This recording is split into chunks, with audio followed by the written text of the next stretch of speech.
ഇങ്ങോട്ട് സഹായിച്ചാൽ അതിനേക്കാൾ ഇരട്ടി കൊണ്ട് അങ്ങോട്ട് സഹായിക്കുന്നവനാണ് നല്ലവൻ. അല്ലാതെ ഇങ്ങോട്ട് സഹായിച്ചാൽ അതുമായി പോകുന്നവനല്ല. ഇങ്ങോട്ട് സഹായിക്കുന്നവനെ അതിനേക്കാൾ ഇരട്ടി അങ്ങോട്ട് സഹായിക്കണം. അടുത്ത വീട്ടുകാരൻ നമ്മളെ വീട്ടിലേക്കൊരു കല്ല് കൊണ്ടുവരാൻ നമുക്ക് അനുവാദം തന്നാൽ അവൻ്റെ വീട്ടിലേക്കും അതേപോലെ എന്തെങ്കിലും അതിനേക്കാളും വലിയ ഉപകാരം ചെയ്തു കൊടുക്കാൻ ഈ വീട്ടുകാരന് കഴിയണം. അല്ലാതെ അവരിൽ നിന്ന് കിട്ടുന്നതൊക്കെ ആസ്വദിച്ച് അയൽവാസിയോടുള്ള ബഹുമാനത്തിൻ്റെ വയലും പറഞ്ഞിരിക്കലല്ല. ഞാൻ എൻ്റെ വാക്കുകൾ അവസാനിപ്പിക്കുകയാണ് ഉമ്മമാരെ. അതുകൊണ്ട് പരസ്പരം സ്നേഹിക്കുക, പരസ്പരം ബന്ധങ്ങൾ ഉണ്ടാവുക, ആരും വെറുപ്പിക്കുന്ന വാക്കുണ്ടാവാതിരിക്കുക, ആരും മനസ്സിൻ്റെ ഉള്ളിൽ വേദനിപ്പിക്കുന്ന പ്രവർത്തനങ്ങൾ വരാതിരിക്കുക. ഉമ്മയും ഉപ്പയും മക്കളെ വേദനിപ്പിക്കരുത്, മരുമക്കളെ വേദനിപ്പിക്കരുത്. മക്കളും മരുമക്കളും ഉമ്മ ഉപ്പാനെ പ്രയാസപ്പെടുത്തരുത്. വീട്ടിൻ്റെ ഉള്ളിലുള്ള ആങ്ങളമാരെ പെങ്ങന്മാരെ വേദനിപ്പിക്കരുത്. പെങ്ങന്മാരോ ആങ്ങളമാരെയോ ആങ്ങളമാരെ ഭാര്യമാരെയോ ഒരു ചെറിയ പ്രയാസം വരുത്തുന്ന പ്രവർത്തനം പോലും ചെയ്യരുത്. നമ്മളെ വീട്ടുകാരെ അയൽവാസികളെ പ്രയാസപ്പെടുത്തരുത്, അവരിങ്ങോട്ടും വിഷമിപ്പിക്കരുത്.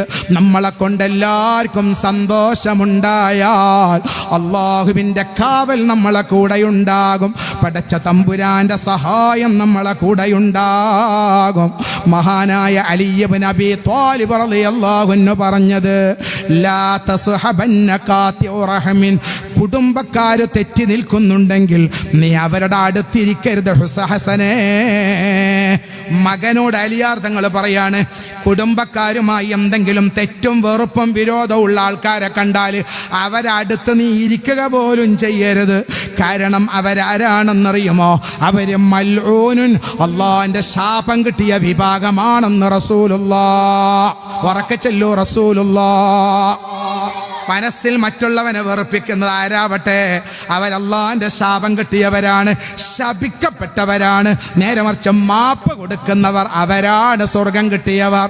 ഉള്ളിൽ വിരോധം കൊണ്ട് നടക്കാത്തവർ, എന്നെ കൊണ്ട് എല്ലാവർക്കും സന്തോഷമുണ്ടാകണം എന്ന് ചിന്തിക്കുന്നവരാണ് ആഖിറത്തിൽ വിജയിച്ചവർ. അല്ലാഹു തൗഫീഖ് നൽകി അനുഗ്രഹിക്കട്ടെ. ആ ഒരു സ്വഭാവത്തിലേക്ക് നമ്മുടെ മനസ്സിനെ നമ്മൾ കഴുകി വൃത്തിയാക്കി തിരിച്ചു കൊണ്ടുവന്നാൽ, ഈ ഒരു അവസ്ഥയിലേക്ക് നമ്മളെ മനസ്സിനെ കഴുകി വൃത്തിയാക്കി നമ്മൾ കൊണ്ടുവന്നാൽ, പെണ്ണുങ്ങളെ ആണുങ്ങളെ അധികമൊന്നും ഇബാദത്ത് എടുക്കണ്ട, അധികമൊന്നും നിസ്കരിക്കണ്ട.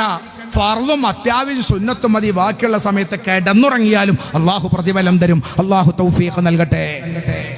അതാണ് നമ്മൾ ചെയ്യേണ്ടത്. ബാക്കിയുള്ള സമയം അള്ളാഹ് കിടന്നുറങ്ങിയാലും അള്ളാഹു പ്രതിഫലം തരും. നമ്മളെ കൊണ്ട് ഒരാൾക്കും ഒരു വെറുപ്പും ഒരു പ്രയാസം ഉണ്ടാകരുത്. നമുക്ക് എന്ത് നഷ്ടപ്പെട്ടാലും വിരോധമില്ല, പക്ഷെ അള്ളാഹുവിന്റെ കാവൽ നഷ്ടപ്പെടരുത്. നമുക്ക് എന്ത് കുറഞ്ഞാലും വിരോധമില്ല, റബ്ബിന്റെ മുമ്പിൽ നമ്മൾ കുറഞ്ഞവരാകരുത്. അതിനു വേണ്ടി മാപ്പ് കൊടുക്കാനും സ്നേഹം കൈമുതലാക്കാനും എല്ലാവരെയും സന്തോഷിപ്പിക്കാനും ഒരിക്കലും വെറുക്കുന്ന വാക്ക് പറയാതെ മുന്നോട്ട് പോകാനുമുള്ള ഒരു മനസ്സ് അത് ഞാനും നിങ്ങളും ഉണ്ടായാൽ, ഞാൻ സാധാരണ പറയാറുണ്ട്, ഏറ്റവും വലിയ ക്രൂരനായ ഒരു മനുഷ്യൻ ലോകത്തുണ്ടായിരുന്നു. ആ ക്രൂരന്റെ പേരല്ലേ ഉമർ ഇബ്നുൽ ഖത്താബ് റളിയല്ലാഹു അൻഹു.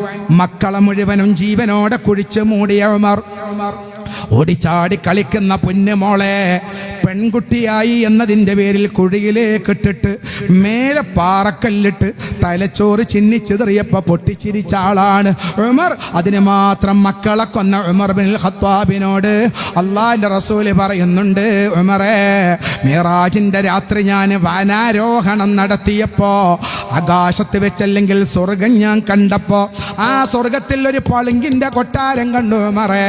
അത് എനിക്കുള്ള കൊട്ടാരമാണെന്നാ ഞാൻ ആദ്യം കരുതിയത്. അല്ല, നിനക്കല്ല സ്വർഗത്തിൽ പണിത കൊട്ടാരമാണ് ഉമറേ.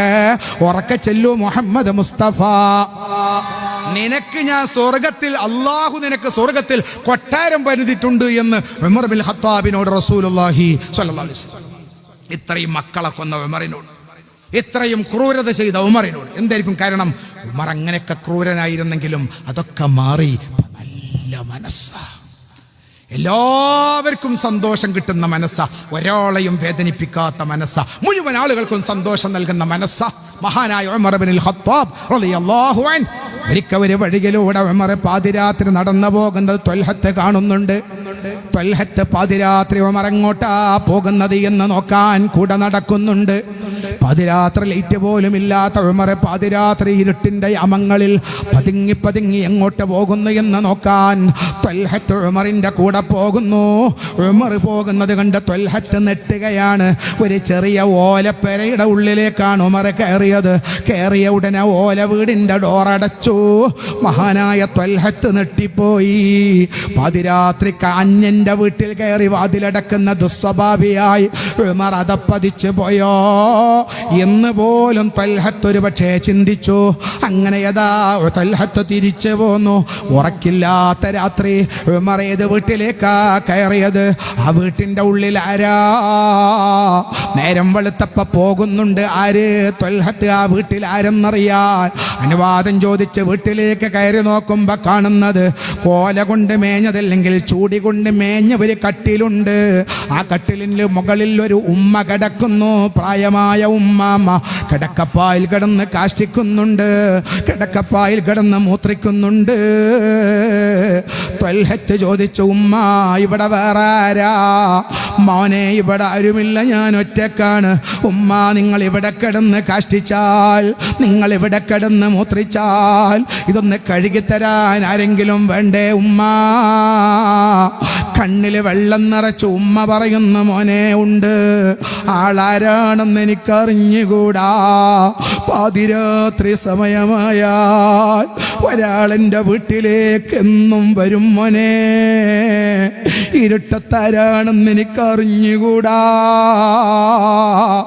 ആ മനുഷ്യനാണ് ഞാൻ കാഷ്ടിച്ച കാഷ്ടം കഴുകിത്തരാറുള്ളത്, ഞാൻ മൂത്രിച്ച മൂത്രം കഴുകിത്തരാറുള്ളത്. എൻ്റെ മൂത്രവും കാഷ്ടവും കഴുകി വൃത്തിയാക്കി എനിക്ക് ഭക്ഷണം തന്ന് ആ മനുഷ്യൻ പെട്ടെന്ന് തിരിച്ചു പോകും. ആളെ എനിക്കറിയൂല മോനെ. ത്വൽഹത്ത് തേങ്ങുന്നുണ്ട്, പൊട്ടിക്കരയുന്നുണ്ട്. ഉമ്മ ചോദിച്ചു, എന്തിനാണ് മോനെ കരയുന്നതൊന്നുമല്ല ഉമ്മ. പാതിരാത്രി വന്ന് നിങ്ങളെ കാഷ്ടം കഴുകി തരുന്ന ആളറിയോ? നിങ്ങളെ മൂത്രം കഴുകി തരുന്ന ആളറിയോ? അറിയൂല്ല മോനെ. അത് നമ്മളെ രാജ്യം ഭരിക്കുന്ന ഭരണാധികാരി റസൂലുള്ളാഹിന്റെ ഖലീഫ ഉമർ ഇബ്നുൽ ഖത്താബ്. വീട്ടിൽ രോഗിയായി കിടക്കുന്ന ഉമ്മാനെ നോക്കാത്തവരില്ലേ? അമ്മായിമാനെ പരിഗണിക്കാത്തവരില്ലേ? വീട്ടിൻ്റെ ഉള്ളിൽ കാഷ്ടിക്കാനും മൂത്രിക്കാനും കഴിയാതെ കിടപ്പറയിൽ കിടന്ന് ചെന്നിയുടെ വാക്കുകൾ പറയുമ്പോൾ അടുക്കളയിൽ നിന്നവരെ കുത്തിപ്രാകുന്ന ഉമ്മമാരില്ലേ, പെങ്ങന്മാരില്ലേ? കേട്ടോ, കാഷ്ടം ഏതോ ഉമ്മാൻ്റെ കാഷ്ടം കഴുകി കൊടുക്കുന്ന, ഏതോ ഉമ്മാൻ്റെ മൂത്രം കഴുകി കൊടുത്തിട്ട് സ്വർഗം നേടിയ ഉമർ ഇബ്നുൽ ഖത്താബ് നാളെ മഹ്ശറ ലോകത്ത് വരുമ്പോ പെങ്ങളെ ഉമ്മ ഉമറിന്റെ പിന്നാലെ നമുക്കും കൂടണം. എന്നിട്ട് പറയണം, റബ്ബേ അധികമൊന്നും ഫാമിലി ഞങ്ങളിലില്ല, പക്ഷേ വീട്ടിലെ ഉമ്മയായിരുന്നു ഞാൻ, വീട്ടിലെ ഉപ്പയായിരുന്നു ഞാൻ. എൻ്റെ മക്കളെയും മരുമക്കളെയും ഞാൻ വെറുപ്പിച്ചിട്ടില്ല. ഒരു വേണ്ടാത്ത വാക്ക് പോലും ഞാൻ പറഞ്ഞിട്ടില്ല. അവരെ കട്ട് നോക്കിയും കുറ്റം ചകഞ്ഞും ഞാൻ കുറ്റപ്പെടുത്തിയിട്ടില്ല. അവരെ ഞാൻ എൻ്റെ മക്കളെ പോലെ ഇഷ്ടപ്പെട്ടിട്ടേ ഉള്ളൂ. ഒരുപാട് പോരായ്കകൾ ഉണ്ടായിരുന്നു. എൻ്റെ മക്കളെ പോലെ ഞാനതൊക്കെ പറഞ്ഞു കൊടുത്തു എന്നല്ലാതെ ഞാൻ മറ്റുള്ളവരോട് കുറ്റം പറഞ്ഞിട്ടില്ലെന്ന് പറയാ. പെങ്ങളെ, ചെറുപ്പക്കാരാ, ഞങ്ങളെ ഉമ്മാനെയും ഉപ്പാനെയും ഞങ്ങൾ നോക്കിയിട്ടുണ്ട്. അവരെ മനസ്സിനെ വേദനിപ്പിക്കുന്ന ഒരു വാക്ക് പോലും ഞങ്ങൾ പറഞ്ഞിട്ടില്ല, ഒന്നും ഞങ്ങൾ ചെയ്തിട്ടില്ലെന്ന് പറയാൻ നമ്മളെ വീട്ടിലുള്ള ആങ്ങളമാര്, പെങ്ങന്മാര്, അയൽവാസികൾ, കുടുംബക്കാർ ആരെയും ഞങ്ങൾ വെറുപ്പിച്ചിട്ടില്ല, വെറുക്കുന്ന വാക്ക് പോലും പറഞ്ഞിട്ടില്ല. എന്തൊക്കെയോ കേട്ടിട്ടുണ്ട്, കണ്ടിട്ടുണ്ട്. എല്ലാം ഞങ്ങൾ മാപ്പ് കൊടുത്തു സ്വർഗം കിട്ടാൻ എന്ന് പറഞ്ഞ് മഹാന്മാരെ കൂടെ, അള്ളാഹുവിൻ്റെ ഔലിയാക്കളുടെ കൂടെ നമുക്ക് സ്വർഗത്തിൽ പോകണം മനുഷ്യരെ. അള്ളാഹുവിൻ്റെ സ്വർഗം നേടണം ഉമ്മമാരെ. അള്ളാഹു നമുക്ക് തൗഫീഖ് നൽകട്ടെ, അള്ളാഹു തൗഫീഖ് നൽകട്ടെ, അള്ളാഹു തൗഫീഖ് നൽകട്ടെ.